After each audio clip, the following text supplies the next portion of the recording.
moi je suis, si je vous regarde, franchement, j'ai beaucoup de peine. Surtout les hommes. Et je dis aux femmes, restez femmes. Restez femmes. Quel que soit le comportement d'un homme en face de vous, l'exil ici, allez-y doucement. Allez-y doucement. Vivez votre vie de couple comme si vous étiez en Afrique. Wallahi, tu ne peux pas faire ta part quand Allah ne te donne pas sa part. C'est pas possible. Tu veux qu'Allah se souvienne de toi? Oublie-toi un instant.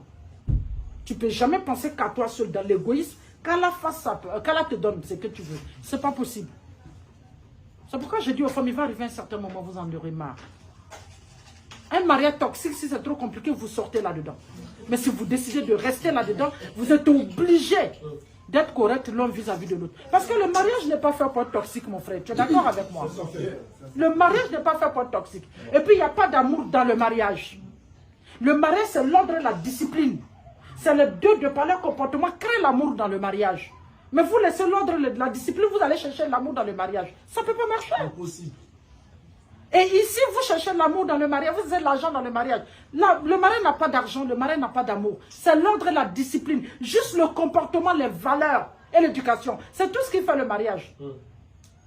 Tu as une femme mal éduquée en face de toi, il ne faut pas la marier, elle n'est pas mariable. Tu as un homme mal élevé en face de toi, fainéant en face de toi, il ne faut pas te marier avec lui, il n'est pas mariable. Comment? Un homme fainéant n'est pas fait pour te marier. Un homme fainéant n'est pas fait pour te marier. Un homme arrogant, un homme indiscipliné n'est pas fait pour être marié. Un homme, c'est la sécurité. Un homme, c'est l'ordre. Un homme, c'est la discipline. Un homme, c'est le respect. Parce que Dieu l'a déjà établi en tant que chef. Un chef, c'est pas n'importe quoi. Un chef ne se fait pas entretenir. Un chef ne se fait pas entretenir. Répétez quoi, maman? On ne peut pas réclamer son autorité alors qu'on ne joue pas la sécurité. C'est pas possible. Ne permettez pas aux femmes de jouer avec votre autorité. Non, tu cèdes une partie de ton pantalon à ta femme, elle va réclamer la moitié de ton autorité. Alors que l'autorité ne se distribue pas. L'autorité s'assume. Écoute bien. Tu veux faire de ta femme ce que tu veux, mets-la en sécurité, tu en fais ce que tu veux. La femme ne voit pas plus loin que le bout de son nez.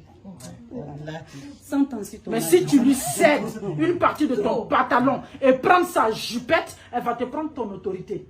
Et dès qu'elle te prend ton autorité, elle va te bafouer. Parce que la femme ne sait pas quoi faire de l'autorité. La femme confond l'autorité et l'autorité. Non, maman.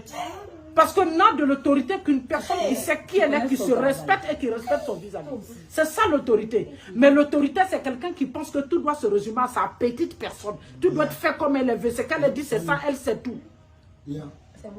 Donc ne permettez pas à la femme d'être autoritaire chez vous. C'est pas possible. Et cela ne peut se faire que lorsque tu prends ton rang, selon tes possibilités. Non. Que vous le voulez ou pas, on a un pays de loi. Non. Elles vont, à un certain moment, elles ont le droit de vivre selon la loi de ce pays. Et si vous les embêtez, elles vont utiliser la loi contre vous. C'est clair. Parce qu'on lui a rappelé qu'elle a un sexe faible, alors qu'il n'y a pas plus sexe fort que la femme. C'est la femme qui peut déstabiliser un homme tout de suite. Si elle sait ce qu'elle veut. Mais l'homme peut faire 100 ans avec une femme. Elle est en train de te chercher pour t'avaler, tu ne sais pas, tu penses qu'elle est soumise. La seule chose qui protège l'homme, c'est quand il assure son autorité. Quand tu assures ton autorité, la femme s'oublie. Et quand elle s'oublie, tu en fais ce que tu veux. Maintenant, tu as une femme qui ne te respecte pas, tu la ramènes chez ses parents pour qu'on lui inculque encore une éducation avant qu'elle ne revienne. Ah bon, hein? Non, c'est clair. On n'a rien à faire à une femme impolie dans sa vie de couple. Non. Une femme invivable, une femme impolie, celle qui est censée ramener la paix, la discipline, l'amour, l'affection chez toi. Elle vient chez toi pour te déséquilibrer, mais tu la ramènes chez sa mère pour qu'elle la réduque et elle te la ramène. Si tu as le temps.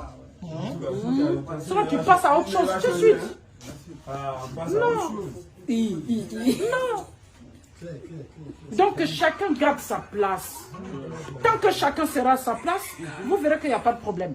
Même les pays qui sont en guerre, ils ont quel problème? Parce que chacun veut prendre le territoire de l'autre, veut prendre le pouvoir de l'autre. C'est la même chose que dans le mariage. Qu'Allah nous donne la bonne compréhension. Qu'Allah nous donne la bonne compréhension.